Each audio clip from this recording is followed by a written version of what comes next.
again. We were doing chapter number 3, rational numbers. Till exercise 3.3 we have completed, and today we will start exercise 3.4. 3.4 exercise में what we will study, what we will start, decimal representation of rational numbers. Rational number को decimal representation में कैसे करते हैं इस exercise में हम करेंगे. तो कभी भी रैशनल नंबर को जब रिप्रेजेंट करना हो उसकी दो पॉसिबिलिटीज होती हैं. The first one is terminating and the second is non terminating.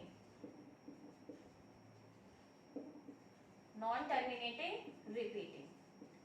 So one by one I will explain you both. Terminating में क्या होता है, जब हमारा रिमाइंडर 0 आ जाए तो उसको हम कहते हैं terminating. Suppose we are dividing 4/2, तो क्या आ जाएगा 2 2 4, रिमाइंडर 0 आ गया हमारा. जब हमारा रिमाइंडर 0 आ जाए उसको हम कहते हैं टर्मिनेटिंग. और जब हमारा रिमाइंडर 0 ना आए, suppose take an example 10 divided by 3, 3 3 9. अब डेसिमल लेंगे, यहाँ पे मेरा रिमाइंडर 0 नहीं आया, डेसिमल लेंगे तो क्या आ जाएगा, 0 नीचे कैरी हो जाएगी 10. डेसिमल यहाँ भी लेंगे, अगर यहाँ लिया तो 3 3 9, अगेन 1 और 0 दोबारा से हम क्या लेंगे कैरी, अगेन 3 3 9. अब मुझे क्या पता चल रहा है, यहाँ पे ना तो मेरा रिमाइंडर 0 आ रहा है और मेरा यहाँ पे भी क्या हो रहा है, 3 जो है ये मेरा बार बार रिपीट कर रहा है. तो इसको हम क्या कहते हैं, जब 3 बार लगा लेते हैं, जो भी डिजिट रिपीट करती है उस पर हम बार लगा देते हैं आफ्टर डेसिमल. डेसिमल के बाद जो भी डिजिट रिपीट करती है उसके ऊपर हम बार लगा देते हैं. तो टर्मिनेटिंग को हम क्या कहते हैं, जिसमें रिमाइंडर 0 आ जाता है. नॉन टर्मिनेटिंग को हम क्या कहते हैं, जब हमारा रिमाइंडर 0 नहीं आता. और रिपीटिंग किस लिए यूज होता है, जब कोई एक डिजिट यहाँ पे रिपीट कर रही होती है और उस पर हम बार लगा देते हैं. So now let's start exercise 3.4 questions.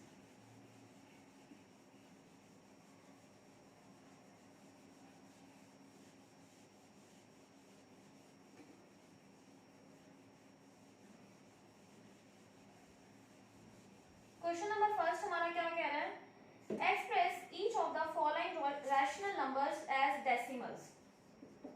मुझे जैसे ए पार्ट में दिया हुआ है 15 डिवाइड बाय 4. कह रहा है इस रैशनल नंबर को डेसिमल रिप्रेजेंटेशन में करो. तो हम क्या करेंगे, 15 को डिवाइड करेंगे 4 से, क्या आ जाएगा 4 3 12. यहाँ डेसिमल लगाएंगे और यहाँ पे क्योंकि मेरे पास रिमाइंडर 0 नहीं आ रहा, क्या बचा है 3. आगे क्या आ जाएगा, 0 नीचे में कैरी ले लूंगी तो 30 आ जाएगा. अब मैंने डेसिमल यहाँ लगाया तो डेसिमल यहाँ पे भी लगेगा. 4 7 28. रिमाइंडर मेरा क्या आया 2. दोबारा से एक और 0 ले लूंगी, नीचे कैरी ले लिया, क्या आ जाएगा 4 5 20. तो अब मेरा रिमाइंडर 0 आ गया और इसकी डेसिमल रिप्रेजेंटेशन क्या हो जाएगी, 15/4 विल बी इक्वल टू 3.75. मुझे बस ऐसे इसकी डेसिमल रिप्रेजेंटेशन करनी है, जब तक कि रिमाइंडर मेरा 0 ना आ जाए मैं इसको रिप्रेजेंट कर दिया. क्लियर टिक है. Next part now 21 divided by 24. Question first का ही बी पार्ट. 21 divided by 24. अब मुझे ये पता है कि किसी एक कॉमन टेबल पे जा रहा है, 3 पे जा रहा है. 3 7 21, 3 8 24. तो मैं यहीं से इसको क्या कर लूंगी, सिंप्लीफाई कर लूंगी ताकि मेरे को डिवीजन में इजी हो जाए. So now 7 will be divided bye 8. 7 को मैं डिवाइड करूंगी 8 से. तो 7 तो अब जाता नहीं, 8 पे पहले क्या आ जाएगा, 8 0 0. डेसिमल लगा के मैं 0 कैरी लूंगी, व्हाट वी विल गेट 70. 8 8 64. अब मैंने यहाँ डेसिमल लगाया तो मैं यहाँ पे भी डेसिमल लगाऊंगी, क्या आ जाएगा 8 8 64. मेरे पास रिमाइंडर क्या आया 6. 0 कैरी लिया दोबारा मैंने, 60. 8 7 56. क्या बचा मेरे पास रिमाइंडर 4. दोबारा 0 कैरी लूंगी, मेरे पास क्या आ जाएगा 0. अब 40 8 की टेबल पे जाता है, 8 5 40. तो मेरे पास अब रिमाइंडर 0 आ गया, आई हैव सॉल्व्ड इट. और रिमाइंडर भी 0 आ गया, तो मेरे पास इसकी डेसिमल रिप्रेजेंटेशन क्या हो जाएगी, 0.875 will be the decimal representation of this number. Now let's do C part. 2 divided by 9. 2 को डिवाइड करना है 9 से. ये है C पार्ट. 2 को मैं डिवाइड करती हूँ 9 से। मुझे ये पता है कि 2 9 की टेबल पे नहीं जाता, 2 छोटा है 9 से, तो मैं पहले क्या लूंगी, 9 0 ज़ा 0, क्या आएगा मेरे पास 2। यहाँ पे डेसिमल लगाऊंगी मैं और 0 नीचे कैरी ले लूंगी। अगर यहाँ डेसिमल लगाया तो क्वेश्चन में भी डेसिमल आ जाएगा। सो 20 9 2 ज़ा 18। अब दोबारा से रिमाइंडर मेरे पास क्या आ रहा है 2, so again we will take carry 0, 20 9 2 ज़ा 18। अब दोबारा से 2 आ रहा है, तो मुझे क्या पता चल रहा है, बार बार ये रिपीट कर रहा है और 2 बार बार सेम आ रहा है। So which number is repeated again and again, 2 बार बार रिपीट हो रहा है, तो हम इसकी डेसिमल रिप्रेजेंटेशन को कैसे लिखते हैं, 0.2 और 2 के ऊपर बार लगा देंगे, क्योंकि 2 हमारा जो डिजिट है वो बार बार रिपीट कर रहा है। So you have to do like this. जब हमारा रिमाइंडर 0 आ जाए तब तो सिंपली हम नंबर लिख सकते हैं, जब रिमाइंडर 0 ना आए और कोई एक डिजिट बार बार रिपीट कर रही हो तो हम उसके ऊपर बार लगा देंगे। D part you have to try yourself. अब क्वेश्चन नंबर 2 देखिए बेटा।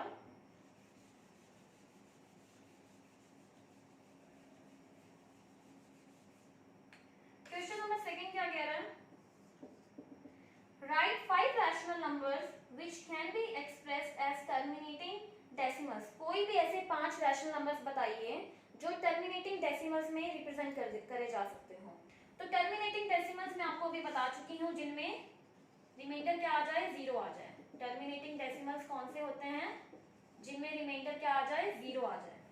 तो मुझे कोई भी 5 एग्जांपल लिखने हैं, तो मैं क्या लिख लेती हूँ, सपोज 1/2 लिख लेती हूँ। आप करके भी दिखा दो। 1 को जब 2 से डिवाइड करेंगे क्या आ जाएगा, पहले 2 0 ज़ा 0। अब मैं यहाँ पे डेसिमल लगा दूंगी, क्या आ जाएगा, यहाँ पे भी डेसिमल आ जाएगा। सो 2 5 ज़ा 10। सो जब मैं 1/2 को डिवाइड करती हूँ मेरा सिंपली क्या आ जाता है, 1/2 इज इक्वल टू 0.5 और मेरा रिमाइंडर भी क्या आ जाता है, 0।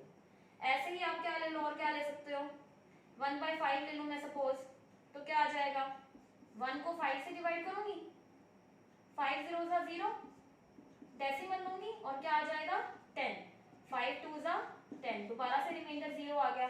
तो कोई भी आप ऐसे 5 नंबर ले लो जिनका रिमाइंडर क्या हो, 0 आ जाए। ऐसे कोई भी 5 नंबर लिख सकते हो, you can write 3/2, you can write 7/8, कोई भी ऐसे 5 नंबर ले लीजिएगा और दिखा दीजिएगा, and you can show that remainder is coming 0। सो यहाँ पे हमारा क्वेश्चन नंबर 2 भी हो चुका है। Now let's do question number 3।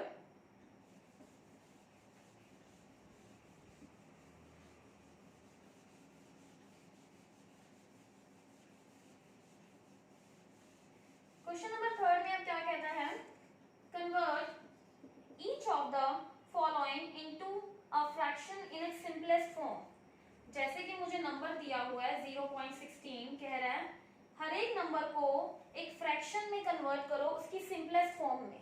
Fraction का मतलब क्या होता है, p/q की फॉर्म में, न्यूमरेटर अपॉन डिनोमिनेटर की फॉर्म में रिप्रेजेंट करो, और इसकी सिंपलेस्ट फॉर्म होनी चाहिए। सिंपलेस्ट फॉर्म क्या होती है कि उन दोनों में कॉमन फैक्टर 1 हो, आगे कोई कटिंग ना हो सके। I will explain you with an example. जैसे मुझे 0.16 दिया है, तो इस नंबर को मैं कैसे लिखूंगी, सबसे पहले मैं जो नंबर दिया हुआ है उसको लिखूंगी 16। अब डेसिमल के बाद कितने नंबर हैं, डेसिमल के बाद 2 डिजिट्स हैं, 1 डिजिट 2 डिजिट। जितनी भी डेसिमल के बाद डिजिट्स होती हैं वो हमारी डिनोमिनेटर में आ जाती है 0 लिख के। तो 16 will be divided by 100, numerator upon denominator will be there, and decimal के बाद जितनी भी डिजिट्स होती हैं उसको हम 0 की फॉर्म में रिप्रेजेंट कर देते हैं। अब इसकी हम कटिंग कर देंगे, 4 से कट कर सकते हैं, 4 4 ज़ा 16, 4 2 ज़ा 8 एंड 4 5 ज़ा 20। आगे ये कट हो रहा है, आगे कट नहीं हो रहा, तो यहाँ पे क्या आ जाएगा 4 डिवाइडेड बाय 25। तो ये हमारी सिंपलेस्ट फॉर्म होगी। सिंपलेस्ट फॉर्म में क्या होता है कि इसमें दोनों में कोई भी कॉमन फैक्टर नहीं है एक्सेप्ट 1, आगे कोई भी किसी कॉमन टेबल पे नहीं जा रहा है number. So simplest form of 0.16 will be 4/25. Now let's do next part। 7.575 दिया हुआ है,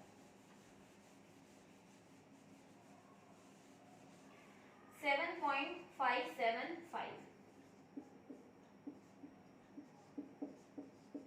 तो इसको मैं कैसे लिखूंगी, पहले आपको मैंने कैसे समझाया, पहले हम जो नंबर दिया हुआ है उसको लिखते हैं 7575, उसके उसके बाद डेसिमल के बाद कितने डिजिट्स हैं, डेसिमल के बाद 3 डिजिट्स हैं, 1 2 एंड 3। उन 3 डिजिट्स को डिनोमिनेटर में 1 लगा के लिखूंगी और उतनी ही जीरोस लगा दूंगी जितनी डेसिमल के बाद डिजिट्स होती हैं, 1 2 3 डिजिट्स होगी। अब इसकी मैं सिंप्लीफाई करूंगी, इसको कटिंग करूंगी। कैसे करूंगी देखना है मुझे किस कॉमन टेबल पे जाता है। ये सीधा 25 की टेबल पे जा रहा है। 25 3 जा 75, 0 लग जाएगा और 25 3 जा 75। उसके बाद 25 4 जा 100 एंड 0। देखो मैंने कैसे किया, आई विल एक्सप्लेन यू। 75 को मैंने 25 से डिवाइड किया तो क्या आएगा, 25 3 जा 75। अब आगे 7 तो जा नहीं सकता 25 पे क्योंकि छोटा नंबर है, तो यहाँ पे मैंने 0 ले लिया। अगेन 75 आ गया, 25 3 जा 75। ऐसे मैंने जब 1000 को 25 से डिवाइड किया तो किस पे जाएगा ये, 40 पे। 25 4 जा 100 and then 0 will be there। तो ऐसे आप साइड में करके भी देख सकते हो, अगर आपको कोई चीज समझ में ना आए, you can do in your rough work also.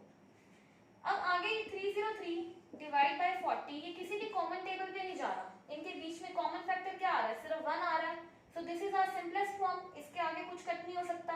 सो हम क्या लिखेंगे यहाँ पे, 30 by 40 is the simplest form of this number. So till here exercise 3.4 is completed.